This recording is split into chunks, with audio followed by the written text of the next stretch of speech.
Hello. Hello, नमस्कार sir. कौन? रमा बोल रहा हूँ। नमस्ते।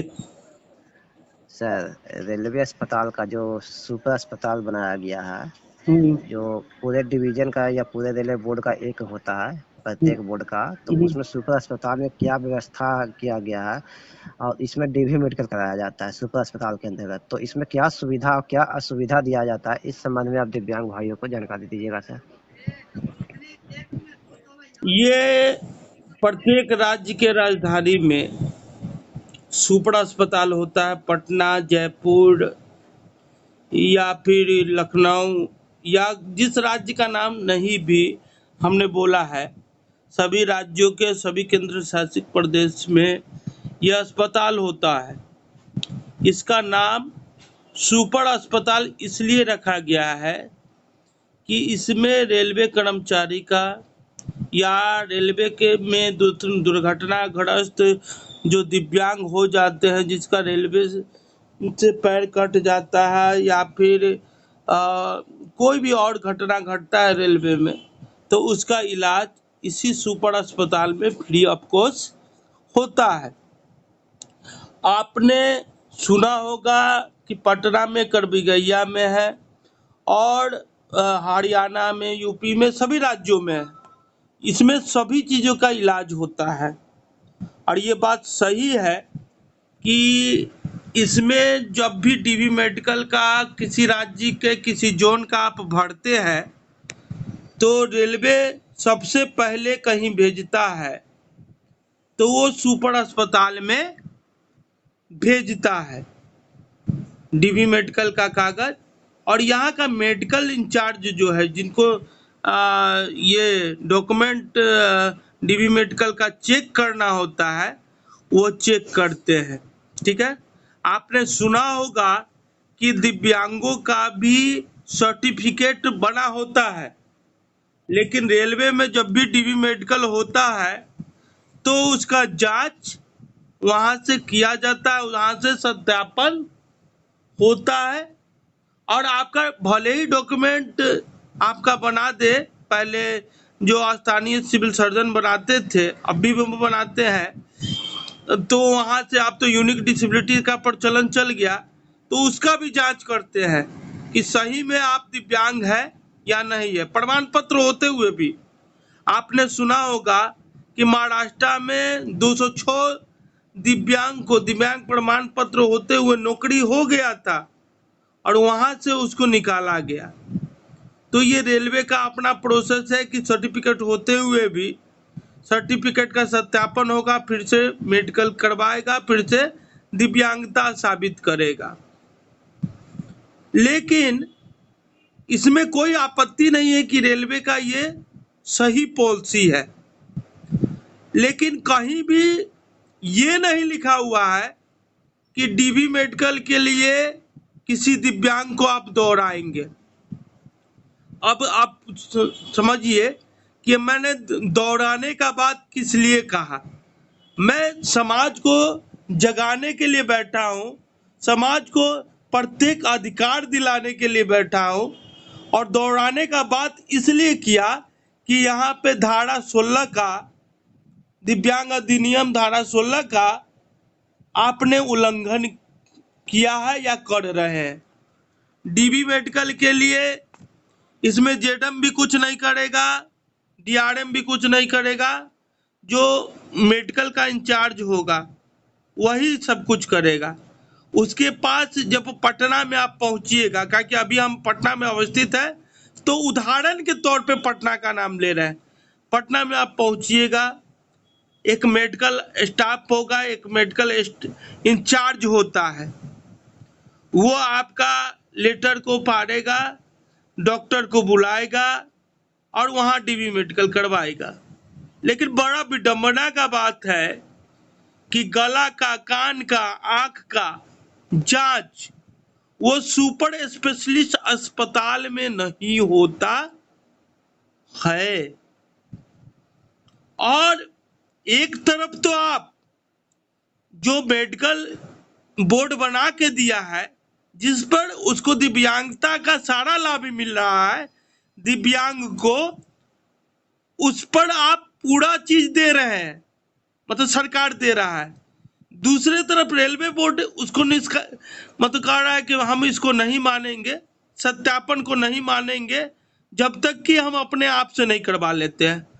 तो अगर अपने आप से आपको करवाना है तो आपके घर में सारा प्रोसेस होना चाहिए। अब क्या खेल चल रहा है कि उसके लिए आप बाहर भेज देते हैं, मतलब आपके यहाँ तो हो नहीं रहा है। मान लीजिए कि आपने पहले का जो आंख से बना हुआ सर्टिफिकेट है, मान लीजिए, तो आंख से बना हुआ सर्टिफिकेट है तो आपके यहाँ तो चेक नहीं हो रहा है और आपके पास डॉक्टर मौजूद नहीं है। आप सुपर अस्पताल है, करोड़ों रुपया में चल रहा है, लेकिन उसके लिए आप एक दूसरे जगह भेजे, मान लीजिए छपरा भेजे। अब छपरा में भेज दिए तो उस लेटर को फाड़ने का तो अधिकार उस कैंडिडेट को भी नहीं है, नहीं तो वो रिजेक्ट हो जाएगा। और बड़ी विडंबना की बात है कि अब तक उसको उसी सर्टिफिकेट से लाभ मिला है और आपके द्वार तक भी वो उसी सर्टिफिकेट से पहुंचा है। उसके बाद आप सत्यापन कर रहे हैं कि सर्टिफिकेट सही है कि नहीं। तो आप अपने अंदर न वो क्षमता रखिएगा, आप अपने अंदर न वो कैपेबिलिटी रखिएगा कि आप किसी को सही साबित कर रहे हैं या गलत साबित कर रहे हैं। तो उसका क्षमता आपके अंदर होना चाहिए, यानी आपके अस्पताल में होना चाहिए। विडंबना का बात क्या होता है कि किसी को छपरा भेज देते हैं, किसी को बक्सर भेज देते हैं, किसी को मान लीजिए झारखंड का लड़का है तो उसको धनबाद भेज देते हैं। उदाहरण के तौर पे बोल रहे हैं, हम सिर्फ बिहार की बात नहीं कर रहे हैं, हम सभी राज्यों के लिए उदाहरण के तौर पे बोल रहे हैं। तो वह आपके पास फैसिलिटी नहीं है। और विडंबना तो तब घटित हो जाती है जब वो लड़का जिस अस्पताल में आप भेजते हैं उस अस्पताल में भी वो सुविधा नहीं रहता है, आप बिना सोचे समझे उसको वहां भेज देते हैं। एक वैलिड डॉक्यूमेंट जो उसके पास है उसको अयोग्य घोषित कर रहे हैं और दूसरे आदमी फिर से साबित करने के लिए कर रहा है। और साबित करने का आपके पास यंत्र नहीं है, आप दूसरे के पास भेज रहे हैं। तो दूसरे के पास भेजना तो दूसरा का जो सर्टिफिकेट है वो भी तो सही है। जब आप डीबी मेडिकल का जिम्मेवारी उठा रहे हैं तो यह आपकी जिम्मेवारी है ना। रेलवे केंद्र सरकार का पार्ट है ना, और बहुत बड़ा पार्ट है, केंद्र सरकार का दाहिना हाथ है। और वही केंद्र सरकार का सर्कुलर में कहता है कि किसी भी दिव्यांग को नौकरी के लिए भागदौड़ नहीं करना पड़े, किसी दिव्यांग को दफ्तरों का चक्कर नहीं काटना पड़े, दूसरे पर आश्रित नहीं रहना पड़े। और आप अपने अनुसार ये सर्कुलर बना दिए है, तो ये सर्कुलर बना दिए है तो सुपर स्पेशलिस्ट अस्पताल में आपके निगरानी में ही ना ये जांच हो कि दूसरे के निगरानी में होगा, तब ये जांच आप सही मानिएगा। मान लीजिए कान से दिव्यांग है, 2018 का प्रोसेस बता रहा हूं कि कान से दिव्यांग है। अब उसके जांच के लिए आप भेज रहे हैं कहा, इंदिरा गांधी आयुर्वेदिक संस्थान, जहाँ साल भर डॉक्यूमेंट वेरिफिकेशन नहीं होता है। आपका टाइम और ड्यूरेशन 6 महीना का है, 6 महीना के बाद वो कैंडिडेट अनवैलिड हो जाएगा और 1 साल तक वो जांच करके नहीं देगा। आप कहिएगा कि हमने तो लिख दिया, वो कहेगा कि हमको टाइम मिलेगा तब ना हम करेंगे। लड़का लेटर फाड़ भी नहीं सकता है और वैसी स्थिति में तो लड़का पिस जाएगा। तो काहे का आपका सुपर स्पेशलिस्ट अस्पताल, आपका सुपर स्पेशलिस्ट अस्पताल है तो ये बता दीजिए कि वहां पर दिव्यांग पूछताछ काउंटर भी नहीं है, वहां पर दिव्यांग का व्हील चेयर भी नहीं है, दिव्यांगों को जो दिव्यांग अधिनियम 2016 में जो प्रावधान दिए गए हैं वो प्रावधान भी नहीं है। आपका सुपर स्पेशलिस्ट अस्पताल है तो दिव्यांग का सर्टिफिकेट वहां से भी बनता है ना, क्यों नहीं बनता है? आप अयोग्य घोषित कर सकते हैं तो किसी व्यक्ति को योग्य घोषित नहीं कर सकते हैं। तो चिराग तले अंधेरा है, इसमें और एक सवाल आप पूछना चाहेंगे सर। हाँ, जब सुपर अस्पताल का मान्यता दिया गया है तो वहाँ रेलवे कंस्ट्रक्शन पास हम्म, क्यों नहीं बनाया जाता है, उसको इधर से उधर क्यों भेज दिया जाता तो है, इस संबंध में आप वह- क्या कहना चाहेंगे? वही उससे पूछिए कि जब स्पेशलिस्ट अस्पताल है, आप फर्जीवाड़ा के लिए डीआरएम ऑफिस में ये जो यूनिक आई कार्ड जो हमारे द्वारा ही बनाया गया था, मैं जो भी बात बोलता हूँ पहले प्रमाण रख लेता हूँ, बिना प्रमाण के कोई बात नहीं बोलता। आप अपने साइट पे चले जाइए, 5 साल पीछे चले जाइए, 6 साल पीछे, जिस समय इस कार्ड के बारे में कोई नहीं जानता था, उस समय का प्रेस रिलीज, उस समय का बतौर लेटर, उस समय का बतौर अप्रूवल लेटर आपको सब मिल जाएगा। तो ये उनको सोचना है ना कि आप फर्जीवाड़ा समाप्त कर रहे हैं और कहे कि डीआरएम ऑफिस से वेरीफाइड होगा तभी फर्जीवाड़ा ये जो समाप्त मतलब हमको बड़ा बर्डन पड़ रहा है। समझ गए कि रेलवे को बहुत बर्डन पड़ रहा है कि फर्जी दिव्यांग सफर कर रहा है। तो जब सफर कर रहा है और आपके पास सुपर स्पेशलिस्ट अस्पताल है, हाँ, तो जिस दिव्यांग का नहीं बन रहा है उस दिव्यांग का प्रारंभिक दौर का बनेगा तब ना द्वितीय दौर में आप वेरीफाइड करके फोटो युक्त, यानी एक तरफ तो आप कह रहे हैं कि दिव्यांग भागदौड़ से बचे, सुनिए देखिए क्या विडंबना है।